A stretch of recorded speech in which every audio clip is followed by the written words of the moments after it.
Hey, what's going on, guys? I go by the name of Doubtfire, and in this video, I'm going to show you how to change your monitor refresh rate in Windows 10 or 11. There may be a few reasons why you want to change this. Your display may be feeling choppy if you're watching like videos or playing a game. It just might make the overall feel of your computer a lot faster. The quickest way to adjust this is right-clicking and click on Display Settings.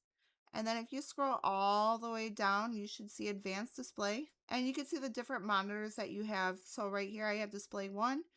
And I also have display 2. Select the display you want. Since we're on display 1, I'm going to just go ahead and click on choose the refresh rate at the drop down right here. And you can go ahead and select the different hertz you want. The higher the hertz is basically maxing out what your monitor is and getting the most refresh rate for your monitor. You can always click on your second one right here, and same thing, you can go ahead and adjust the hertz right here. If this video does help you out, please drop a like and consider subscribing.